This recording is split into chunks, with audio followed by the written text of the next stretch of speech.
Christine MacIntyre, and this is my husband Danny. We're from Driving Miss Daisy, Renfrewshire, which is situated just west of Glasgow up in Scotland, covering the areas of Renfrewshire and Inverclyde. Your family, you have a son, don't you?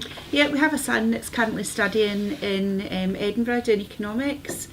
So really, for the first time in almost 21 years, we have a huge big empty nest that really needed filling.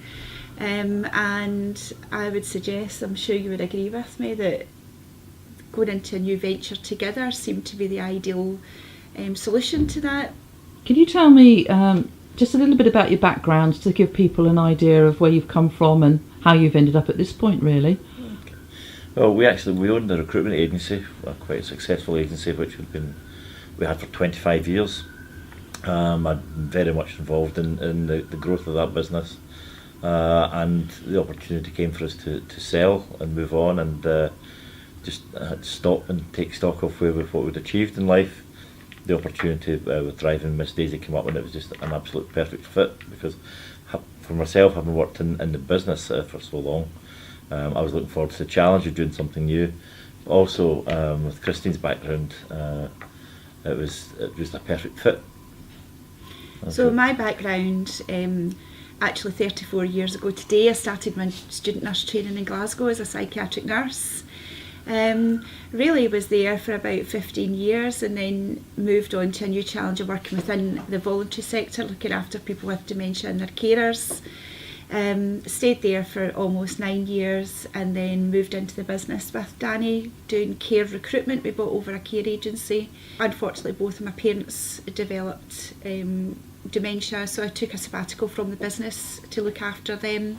We really needed to have a new challenge, and really a challenge that combined both of our strengths and both of our backgrounds. So we really felt that Driving Miss Daisy, it kind of straddled both camps between the business side and the assistance side.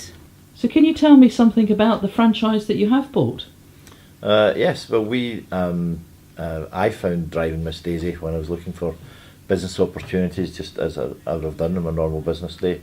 And I found the brand Driving Miss Daisy, and right away, as soon as I had found even the logo, I actually sent a link to Christine saying, "This is you." And as I looked into it, I realised that there really was something there that struck a chord with me, and I thought it was something that we could have used as a service when Christine's mum and dad were alive. Looking at the brand, I thought this really works, and it would be a real joy to work with something like this. I recognised that there actually was a lack of facilities such as the service that Driving Miss Daisy offers in the local community. For example, we stay in a very isolated community that does have a robust elderly population, and it has become apparent over the years that we've been staying there that there is very, very little service that bridges the gap between transportation and care. So Danny, what made you decide to go down the franchise route? Well, that's an interesting question. We actually decided to look at new opportunities after having built a business from scratch over the 25-year period. We decided that when we looked at Driving Miss Daisy, the franchise idea was that it was a business in a box for us, that any issues we were going to have, we could go back to head office and find the answers there and find the support to help us develop the business. I also liked it because it's a fairly new concept. It is a new concept in Scotland, certainly. And as I researched it and looked at the amount of franchises there is in England, obviously having come over from New Zealand too, that's very, very successful. And there was a huge opportunity for us to grow that and be part of that journey. Christine, can I ask how you raised the finance for buying the Driving Miss Daisy franchise? Yeah, well, having sold our business within the west of Scotland, we were in a very fortunate position that we were able to self-finance that. However, we had actually looked at financing it through different options, for example, through the banks or really taking a loan out on it, but we decided to self-finance that.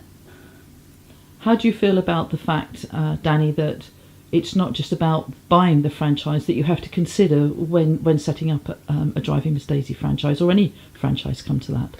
Well, I think it's important to realise that it's not about making the initial investment, it's about investing your time and your effort. You do have to be aware that it won't make lots of money in the immediate term. You have to be prepared to support that business. But I think it's important that as you look at your opportunity, that you have to be prepared to work very, very hard in the short term to make sure that it starts to fly for you and to give you the opportunity in the long term. But you have to be aware that it will be a journey in the short term. So can I just ask you both, what is the most sort of invaluable piece of advice you can give someone looking to start their first franchise? Well, I would say absolutely research it to death. Yep. Go and visit other franchisees, find out what's working for them, and also kind of absorb some of that enthusiasm that they have for the brand. And really just do your research, speak to people, see what's working for them. Danny? Yeah, I think it's important that there are also many franchise opportunities out there, but you have to find something that you have a bit of passion for. And for me, Driving Miss Daisy, everybody I spoke to, everyone had a story to tell, and the passion that came across from both the franchisors and the other franchisees that we spoke to, the feeling we got from the idea of working together then was just better than anything else we looked at. Yeah. And it's a great opportunity.